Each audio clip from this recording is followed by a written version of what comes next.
You see, I don't lie. To this policy briefing organized by the European Policy Center with the Prime Minister of Montenegro, Milojko Spajić. Prime Minister, we have the honor to welcome you at the EPC today for the very first time.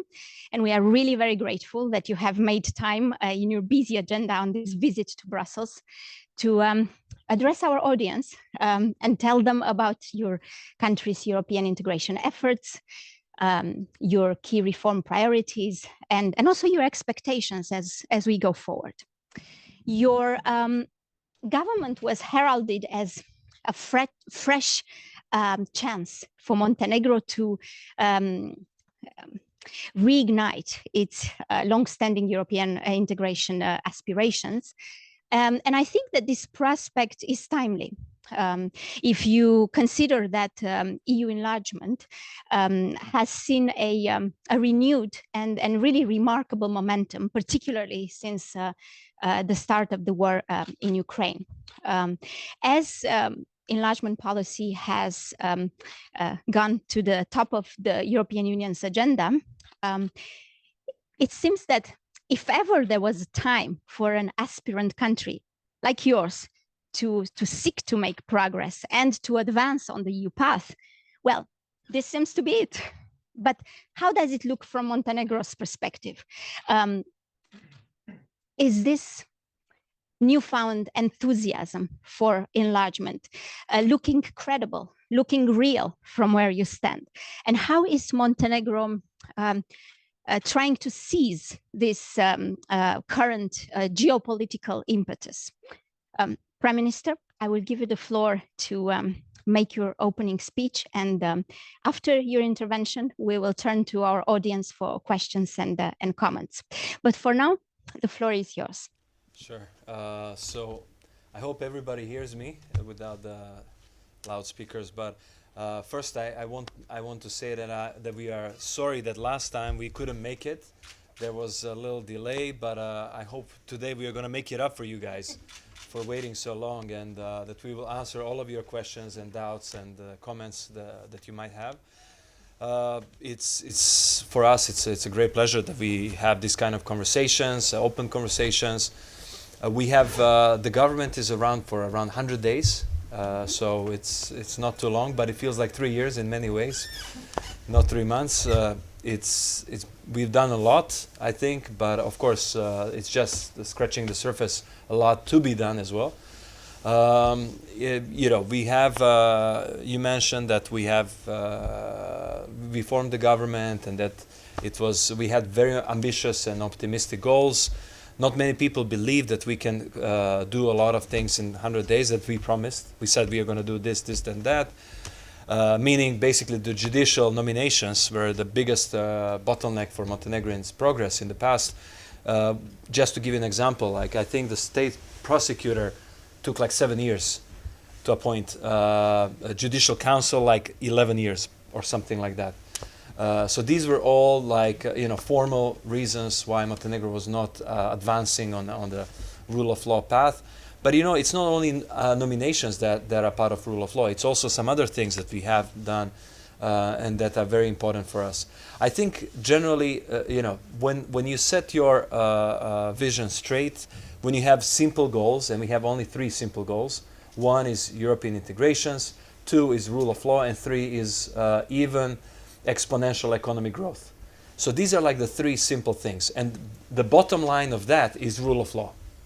Basically, without rule of law, obviously you won't have a state being fair to every citizen, meaning there's no real feeling of rule of law.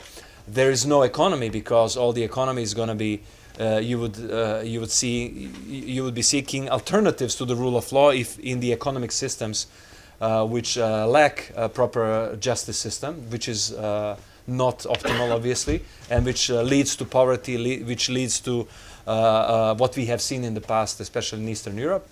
And then the third one, European integration, again, 23, 24 chapters, i.e. the rule of law, is the base for it. So I think for us, fixing that part is gonna help us fix many other things. So we are a country that we see the EU integration process through dynamics, or they're like based on the two pillars. The first one is we think it's a union of values. So despite the fact that we didn't have a lot of merits by applying 100% European defense, security, and foreign policy, we applied it for a decade already. And we didn't really think about it. Oh, it's a good to tick the box or whatever. No, we did it because we believe in these values, and we believe in the values that the European Union also stands for. So we always voted the way that European Union has done, like in all multilateral organizations, etc., etc. So we have already been behaving like European Union member for almost over a decade in that sense. Also in Montenegrin parliament, people are saying, oh, this party is pro-European, that party, for us, we call ourselves Europe Now. It's in our favor to kind of stand out and say, hey, we are pro-European, others are not. But in essence, in Montenegro, more or less, as you can see, in last 4 years, we have had 4 different governments with 4 radically opposite majorities. And in each and every case of them, we have had 100% alignment with European security, foreign and defense policies. So what it tells you that Montenegro is a reliable partner as a country, not as Milojko Spajić or somebody else or this government, that government. So we are a predictable and reliable partner to European Union and to the members of European Union. The second thing is the common market. The common market is something, single market. For a small country like Montenegro, we have more or less 500,000 people. It's not the same that you as a business come in to a country of 500,000 or a market of 500 million that EU market is. So it's very difficult to convince somebody without a geopolitical agenda to come in and invest in a country of 500,000 market. So Montenegrins, this is how we view European Union. For us, European Union membership is almost existential or essential. I wouldn't call it existential, but more essential to us. So I think, I hope that kind of partially covers your question, but generally we are behaving as we are a European Union member, and that's evidenced now by the rule of law screening that we are undertaking it as we would be European Union member.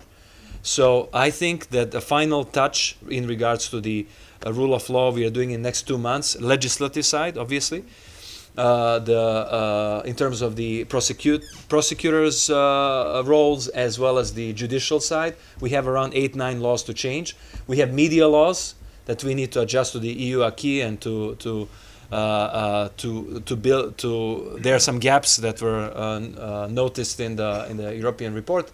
So we are. I think in 2 months we'll be basically done with a legislative side of rule of law in Montenegro.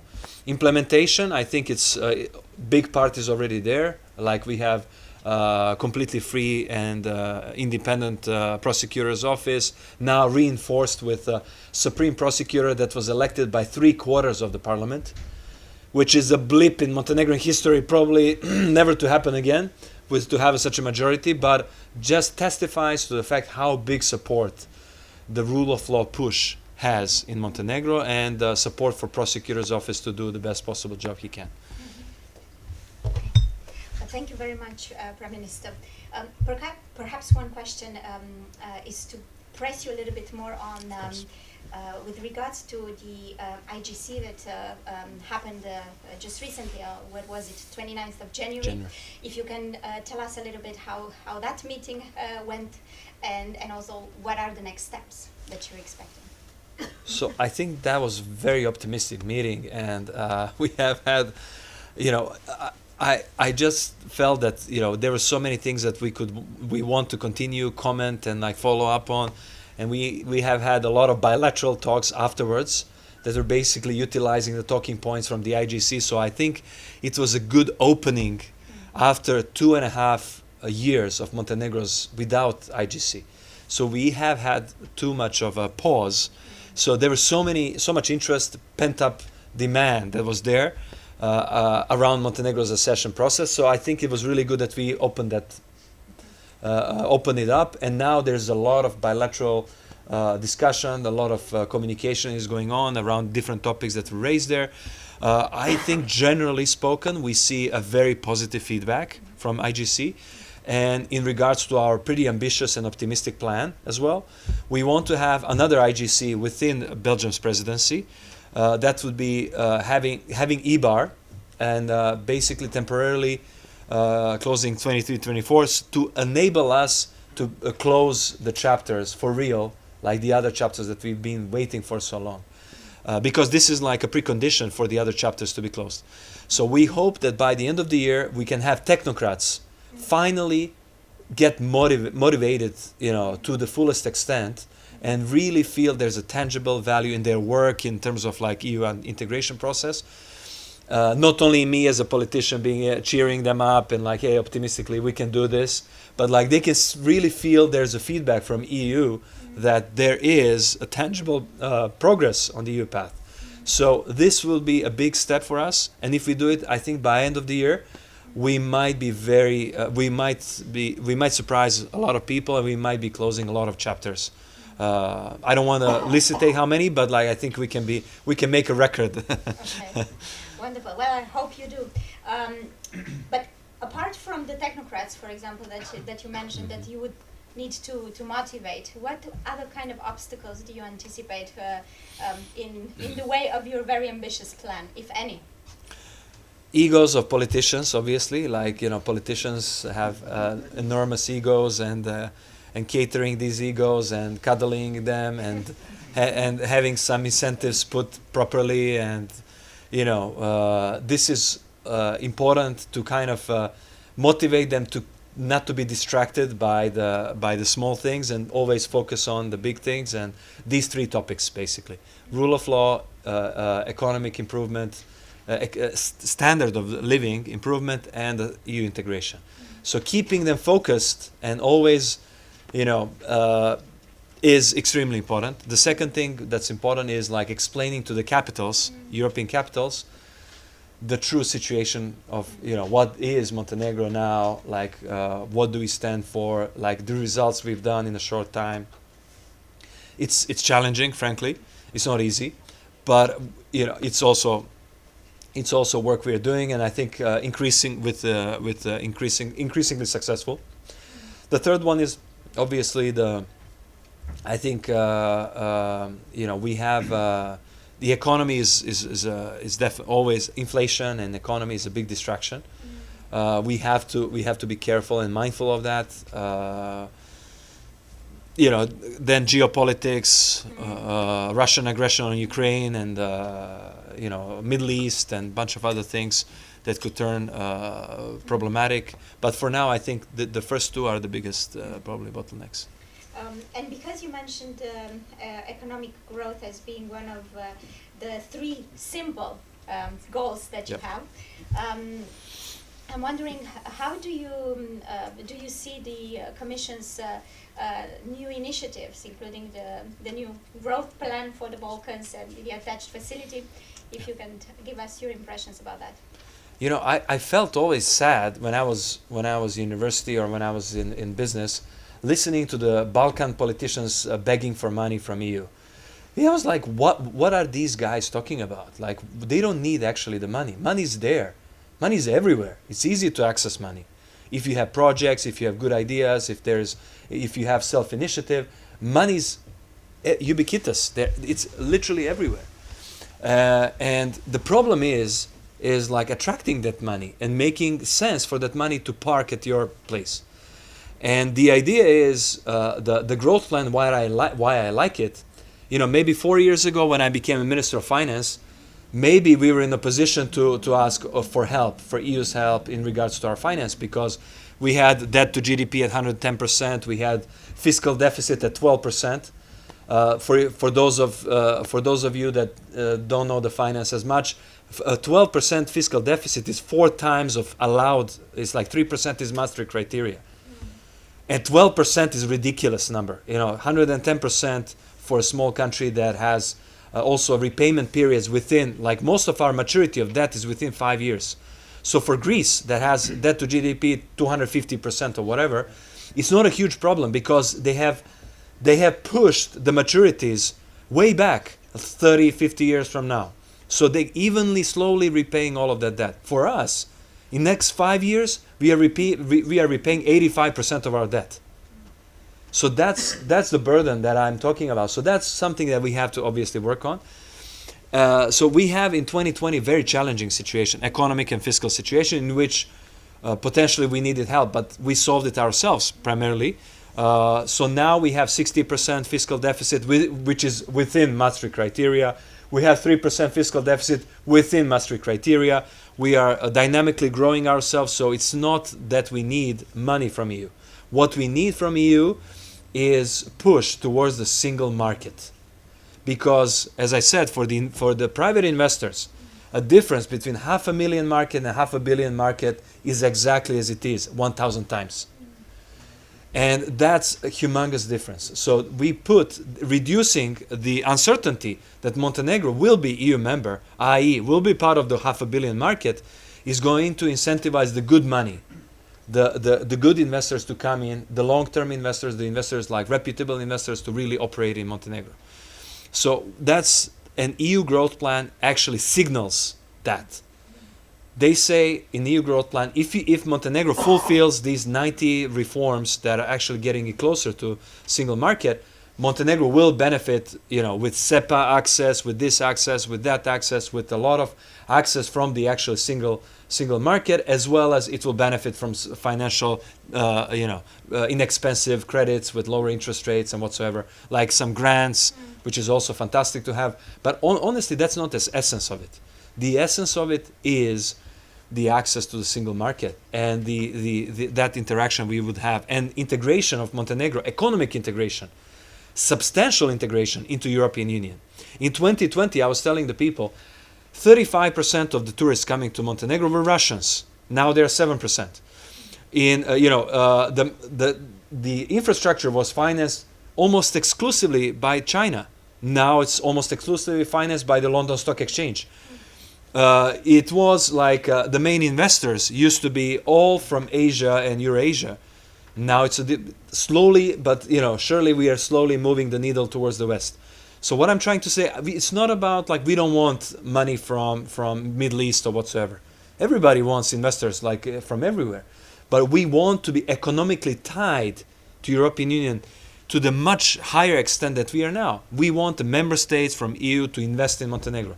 We want the business people to come and work in Montenegro. We want European products to be sold in Montenegro. We want the integration much deeper than it's now. This is the key. Mm-hmm. And so you think that initiatives like the growth plan, but also the entire idea of gradual integration in all sorts of areas and fields, do you take that as a signal from the EU that it's serious about enlargement? Because of course delivering on this policy is not only challenging for the countries of the Balkans or for the enlargement countries in general, but it's also challenging for the EU. So how credible do you think, or how serious do you think the EU is about actually taking in new members? But I think they look fairly serious, and I think it's finally we see the concrete results, and I see these steps as testimony to that.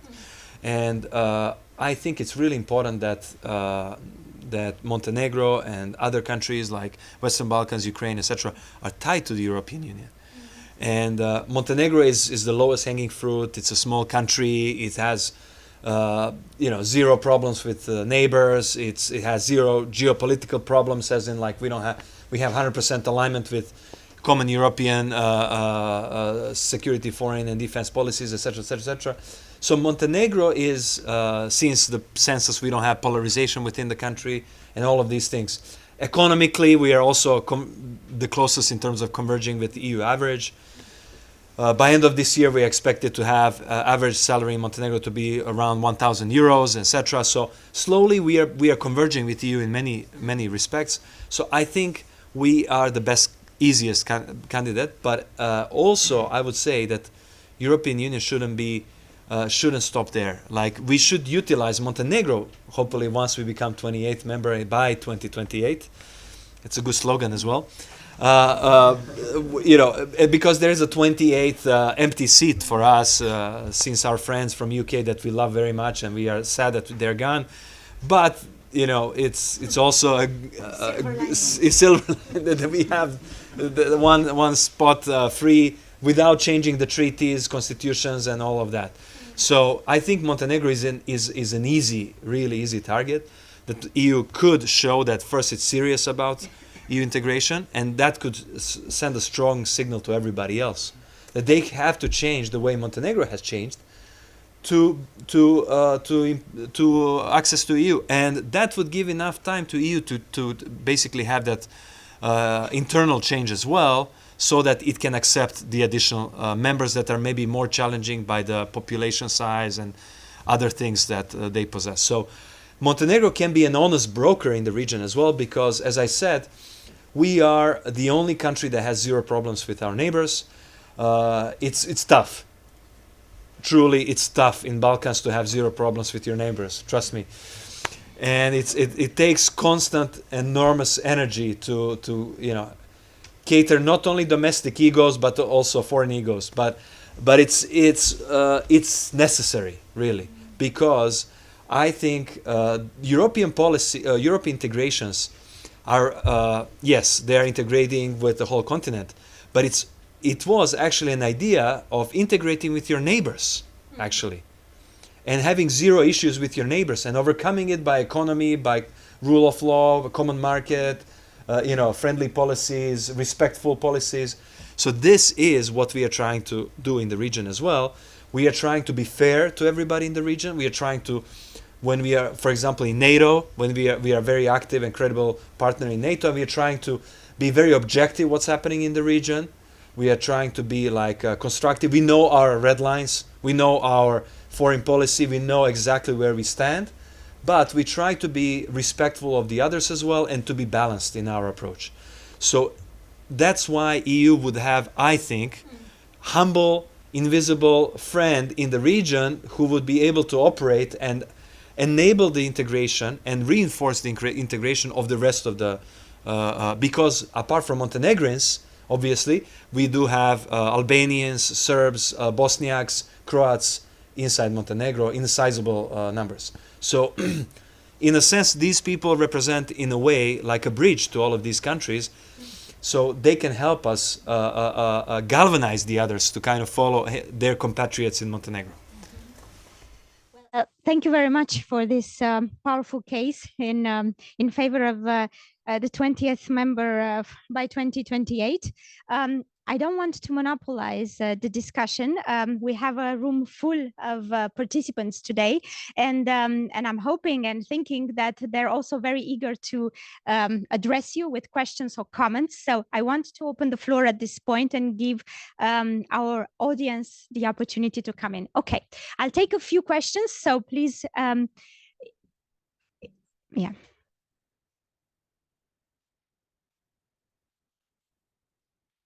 Thank you very much, Petar Mardovic. Yes, Petar Mardovic, student at College of Europe. Prime Minister, how would you say that the future laws that you're going to send to the Skupština, so to the General Assembly, will pass? Because in the recent 3 years, 4 years now, we saw that all the laws that were marked as EU acquis, that were aligned with EU acquis, were then subject to national different political parties and like egos of politicians, as you said. So how will you overcome that?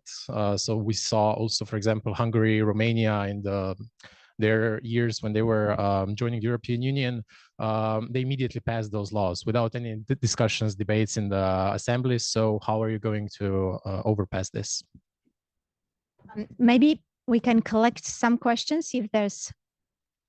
okay. Hello, Iva Radunovic, Center for European Policy Studies. I have two questions.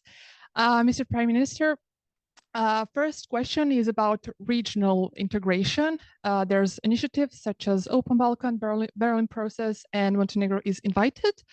So what do you think about those initiatives? Is it alternative to European Common Market, or is it just a bridge towards European Union? And the second question is about European Union, because we see there was an enlargement fatigue from the EU. So do you think it is finally overcome? Did the EU overcame this, or you still think that member states are resilient to enlargement? Thank you.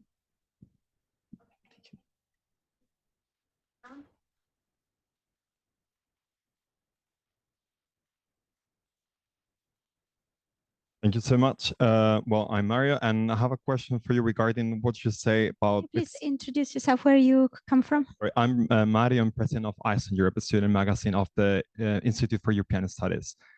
And my question is related to also how Montenegro can become a bridge for future member states.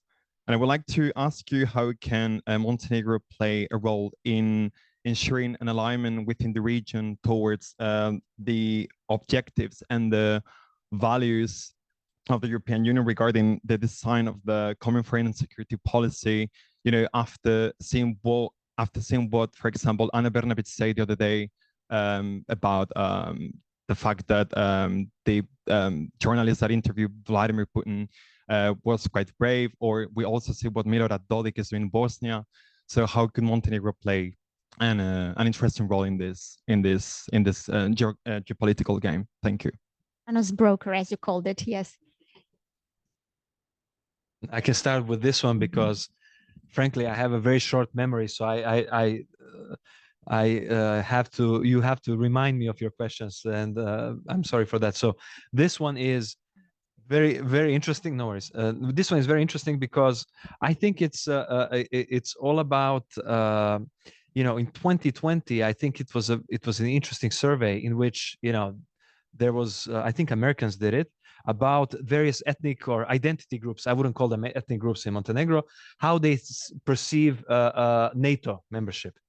So it was only, I think, 5% of the Serbs who are within Montenegro who supported NATO membership. In 2024, it's almost half-half, 50-50%. So within that community alone, and that community is somewhere 25 to, I don't know, whatever percent, 30% of the population. So, you know, it's basically first the Montenegro had to become very inclusive and open to all of its identity groups, the way they express themselves, the way they, you know, but having the red line always, you know, you have to be respectful to their customs, to their traditions, to their heritage, to their way they look at the world and all of that. You have to be very mild, and you have to be very trying to find compromises on things, right? But at the same time, you have to be very harsh.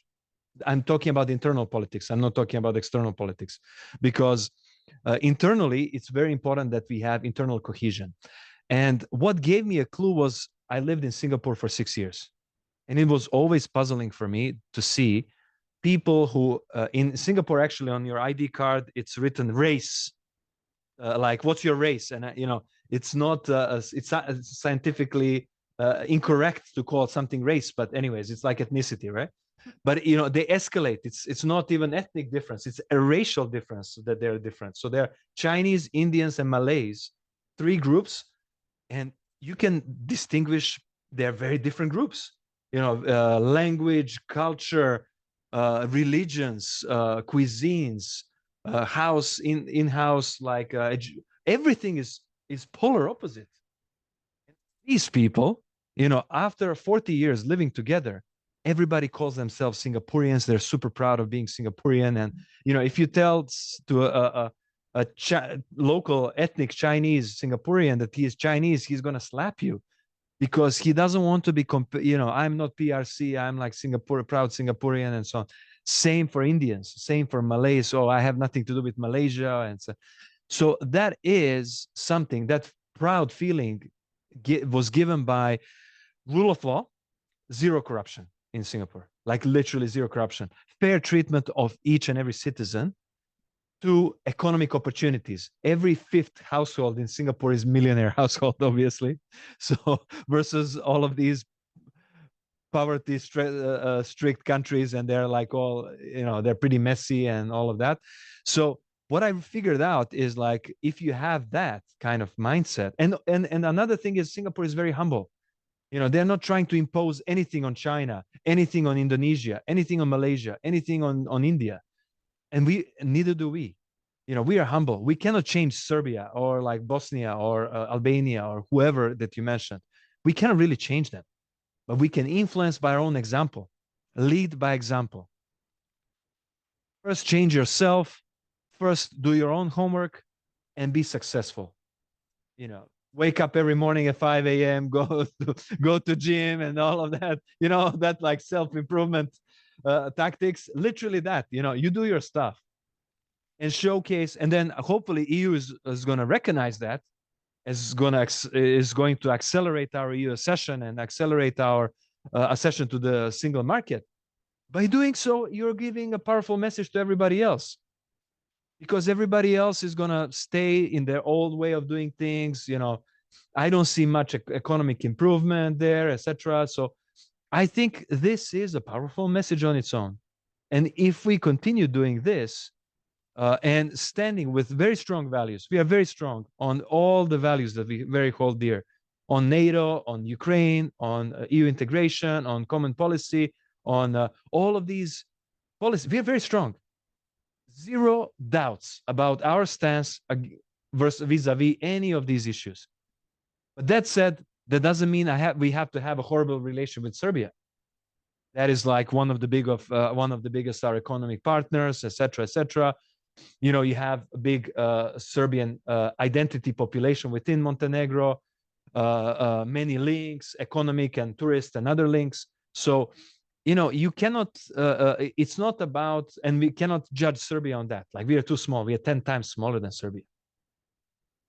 Maybe Germany or France and others can, obviously, but not really Montenegro. We are the ones who are smooth operators. Utilize us within the Balkans to shield European Union's values in the proper way, but not enforcing it, but like leading by example and then communicating it properly through our identity communities that represent in some ways the bridges to all of these countries. Soft power. Soft power, yes. There was another question about the Open Balkans and other regional initiatives. Yeah. So everything that's not replacement for European Union membership, we absolutely embrace as a tsunami, come to us. But that said, we are not, we know the Berlin process is 100% aligned. We see that Open Balkans also is kind of shifting gears and going towards merging with Berlin process. And regional integration is important and we want it, but in any sense, it cannot be replacing the European Union membership. So whatever is plan B, we're not going to join that. Whatever is part of plan A, we are 100% in it. And as per the comment on how we're going to pass EU laws in the parliament, it's a mix of things. It's also by grandiose vision of joining EU and all of these beautiful things that we are openly, but also by small incentives that you constantly need to feed the politicians with, and it it's trades, small trades, because the politicians in Montenegro are essentially traders, and they're trained. Oh, if I vote for a supreme prosecutor, can I have the board membership in this and that from my party? Okay, you can. And then he voted for the, then you oil machinery of European machinery. You oil with all of these little, obviously perks, political perks they get, and that they. So it's not a perfect world. You have to work with humans there. You have to navigate with politicians. You have what you have. And if I complain here and cry, I come from corporate world and I think politicians are horrible. And it's like, yes, I can cry and zero results. Like, we have to give results. And in order to give results, you have to be realistic as well. And to kind of find solutions, obviously within the legal framework and nothing of the wacky sort, but like everything that can be done with these little political favors, with mentioning their names sometimes, or like giving the kudos to them and this and that, like all of these ego massaging things. We are going to do it all. So what we want to do is like, we want to get results, and whatever makes that result, we're going to do it. Okay. We can take another round. All right. I see 3 hands, and maybe we go first to Andre. Oh yeah, over there. Sorry. Yeah. Okay. Sorry, Andre, if the microphone is closer to. Sorry about that. Oh. So Nina Berkulyan, senior advisor at the United States government, asking this question in a private capacity as a proud Montenegrin national. So you said that 28 member by 2028, which I really hope in personal and private capacity. What do you do in your current position to actually ensure that Montenegro will be a credible partner, but also use all the fundings to make the changes that are necessary to be changed in the country? We know that some countries that were in pre-accession period benefited only 10% from the available fundings. I hope that Montenegro will not be the case. But as you mentioned, have a clever idea and projects and funding will find you. Are there programs in the current government to support civil society, academia, researchers, and others to actually really benefit and implement the structural changes that are much needed in Montenegro to become a credible partner? And I really hope in 2028. Thank you so much. Go ahead. Do it one by one. Yeah, a quick one. Yeah. So this one, I 100%, like, we are trying to involve civil society at any level and shape and form that we can in our negotiating structure. They're formally part of the structure. They take, like, I think 1/5 of all the negotiating positions. So it's already there. In terms of administrative capacity, that's what we lack. Obviously, we are a small country, and we were not, like, in Belgrade or in Zagreb. They have inheritance from ex-Yugoslavia times for some administration that was like around, and they benefit from that, from history of having a state administration. Montenegro is like a country for 20 years, 18 actually. So independent country. We renewed our independence in 2006, so we had to rebuild our institutions, like, increasingly. So it's not easy. And frankly, the capacity for absorbing funds is a big issue. And we are trying to resolve it through long-term experts. Mrs. von der Leyen helped us on this one, and some member states will also do so.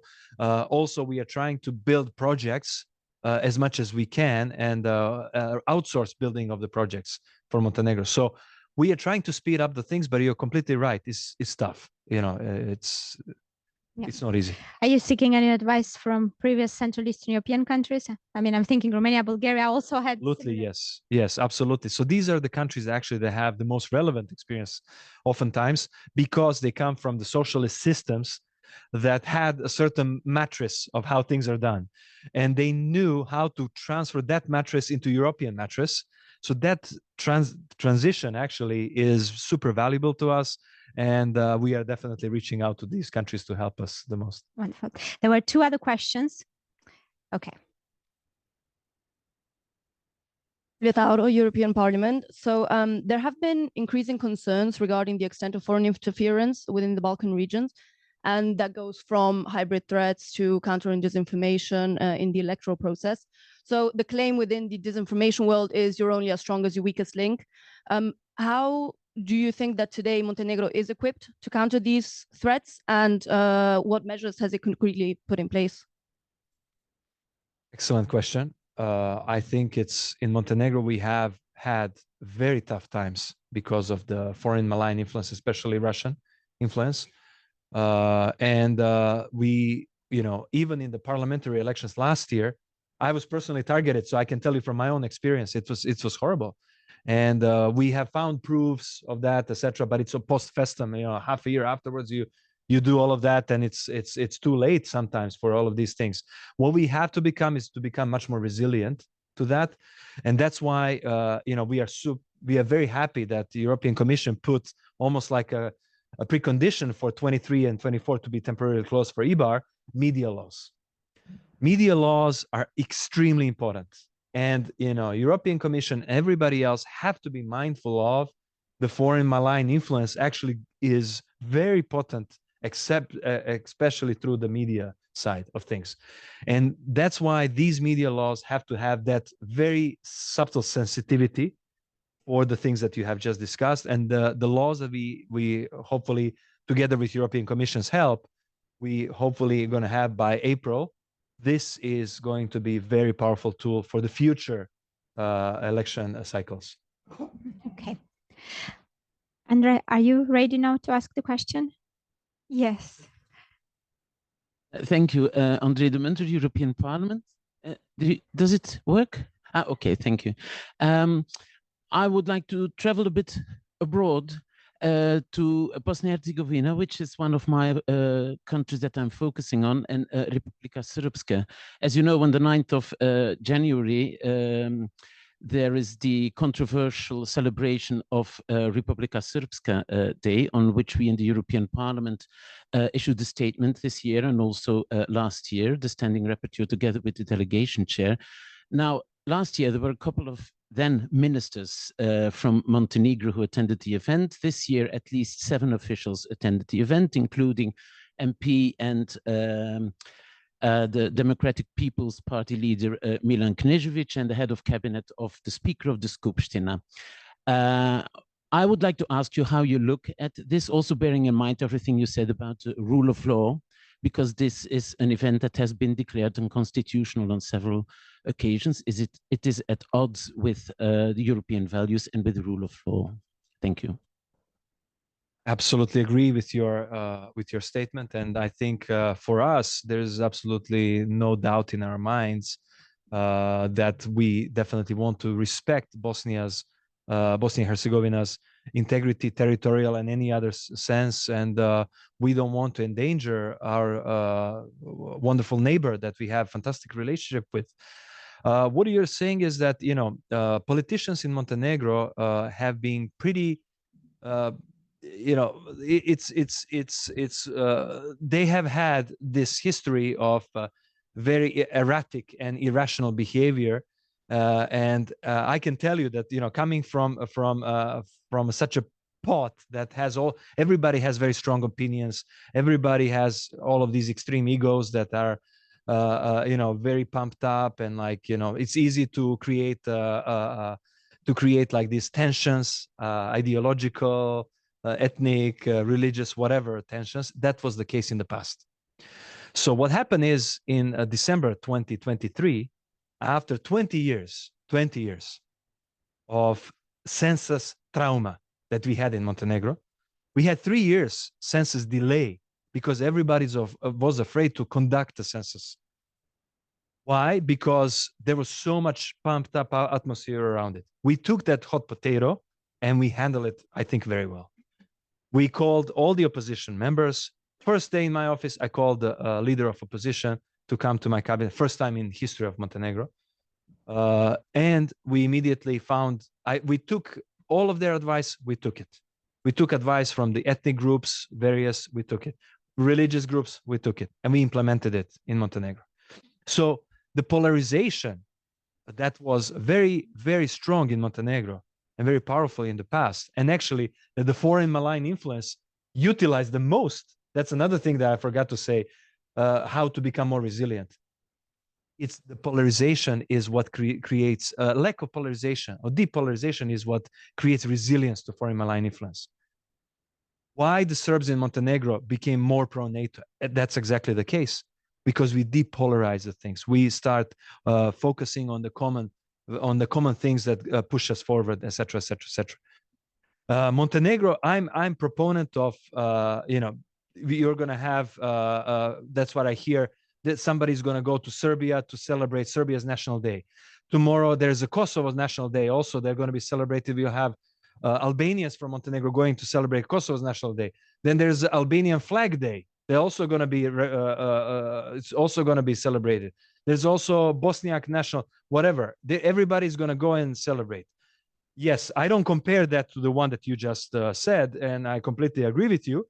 But what I'm trying to say here is there is a plethora of these ethnic activities because all of these politicians, they lost the war with Europe Now's policies, with my political party. They lost it. Nobody wants to vote for them anymore. That is the plain truth, because people are voting for Europe now. Why? We say you're going to have higher salaries, you're going to have higher pensions, you're going to have depolarized the country, you're going to have European membership, you're going to have better prospects for your kids and your grandkids. Everybody else is panicked how to respond to that. So they go to the fringes and they try with some irrational behavior. They tried, at least in the past, with some irrational behavior to get some of the attention. What they've seen and witnessed is, even with that behavior, they couldn't get the attention. So you saw that, for example, Speaker of the Parliament was not present in Republika Srpska. So he's, that's what I'm saying. So they've seen increasingly that behavior is actually, nobody cares about it anymore in Montenegro. And less voters are voting for these divisive policies, and less voters actually care for that. So, and that kind of trend that we have actually created in Montenegro, and we are pushing it very hard, is what reducing the steam. If I punish him, that guy that you mentioned, not actually, I'm going to make him as a hero. But if you do what we are doing, is creating a better option, actually everybody starts behaving. I saw the president of the Parliament of Montenegro in Brussels a couple of days back. Wonderful messaging. Dalai Lama's messages are not as peaceful as his. And I'm glad. I'm truly glad. 2 years we had a brutal fight between my party and their party. A very tough political fight. But I'm glad. We are all happy. Everybody's coming to this side now.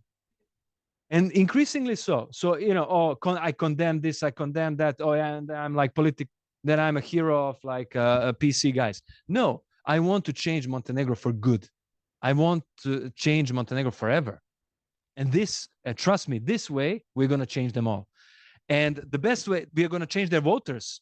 And if they don't change, the politicians, they're going to become history. So the whole point is, let's change the voting, the voters, and they have changed already. Trust me. And I told you the numbers. The change has been amazing in only 4 years.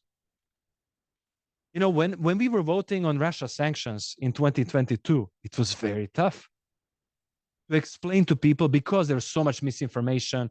You had RT super active, you had Sputnik, you had a bunch of these propaganda channels like really pushing like really hard. Everybody thought at that point of time that Ukraine was a Nazi country. Not everybody, a lot of people actually believed in the people, rural areas, etc. They didn't know what was happening there. Finally, when we implemented some of the EU's rules and common policies, we have had, and people realize what's really happening. So what I'm trying to say here is, we need to educate people. We need to be, this is the way how we win. Win the war, the soft power is the strongest power. And the soft power of EU integration policy, which is really magnetic and powerful, economic, even exponential economic growth, and the thirdly, rule of law, i.e. for average citizen, what that means is like fair treatment of the state towards him or her. This is what we need to do. Once we have it, we're going to have all of your problems resolved. Well, when I listen to you, I feel that you should come and speak to some of our mainstream politicians, preparing now the campaigns for the next EP elections and being all scared of the radicals. So we love radicals because we win always. We win over them.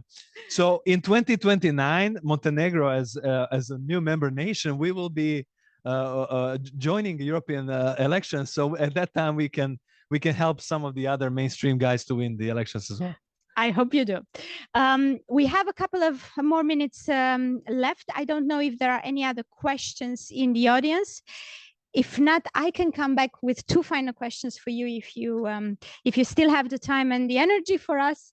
One has to do with these incentives that you've mentioned regarding your strategy of appeasing or striking egos at home.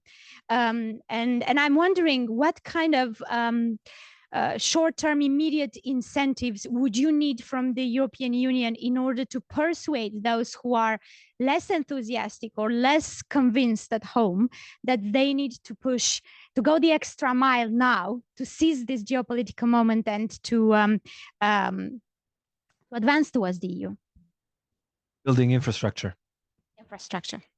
This is the key. I think if European Union does what it's doing to the member states in Montenegro, that's it. That's the most powerful message, because Montenegro is an island. It's very difficult to get to Montenegro by highways. If Bavarian guy wants to go to Adriatic Sea, he's not going to go by plane. If Austrian guy goes to the Adriatic, he's not going to go by plane. He's going to turn on the car and go, until the highway takes him, maybe to Split, and that's it. He won't go to Dubrovnik, he won't go to Kotor or Budva in Montenegro, because there's no highway. We need to build highways. We need to refurbish our trains, railways. We need to fix our airports. So these are the things that we have to do in next 5-6 years. And European Union really should help us. And then the other question that I wanted to ask is, because you mentioned that Montenegro is a low-hanging fruit. And also we know that there is this geopolitical imperative at the moment to embrace enlargement and to deliver enlargement. So do you think that Montenegro can be picked by the EU as low-hanging fruit in a manner that it's still merit-based? Or do you think that because it is a low-hanging fruit, it can just, serve the purpose of delivering fulfilling this imperative, the security imperative at the moment? When I say low-hanging fruit, I don't only mean because we are small and because of the foreign policy 100% alignment and other things. I also mean because I think we are, pardon my subjectivity, but I think we are the best in terms of delivering. And I think because of our results and because of the merits that we should, that's why we are also, that's another reason why we are low-hanging fruit, because you can substantiate why Montenegro should become a European Union, because rule of law, because convergence with the economy, because of the openness of the economy, because of the 100% alignment, because of this, so I just want to give more becauses to our allies in Brussels. So you guys go ahead and help us really become one. Okay, and I cheat. A final question. The trio. We have new enlargement countries, which again, in this geopolitical moment, they're advancing quite quickly. How do you see the relationship of the Balkans vis-a-vis the trio, and also to what extent are you cooperating or working or joining forces or seeking to do that, so in a way to further the policy? But I think absolutely, and we want to collaborate with everybody in the region, but also with Ukraine, Moldova, and everybody who wants to become like a European Union member. Is we see them on the same path. We see them. We are on the same side. That we are value. What we are connected with, we are connected on the basis of values. So we absolutely see these countries as our allies. And we want to work. We are working with them actually quite closely on many things. Sometimes we take common fronts on some of the issues, etc., etc. And the way I look at it, and some people say, "Oh, Albania did this better than you," or we are happy for that. We are really truly happy that the other countries overperform and they do better than us. We are happy. We are not like closing our own doors and want to keep it only for us. No, we want to have everybody advance. And if we can help others to advance in any sense, we stand ready to do that. So wonderful attitude. Thank you very much, Prime Minister. It was a real pleasure. Thank you for bringing good news, and I hope this is not the last time you come to Brussels and stop at the EPC to bring good news. thank you very much also to our audience for their patience and also for their active participation. And please join me in thanking the Prime Minister for his wonderful intervention.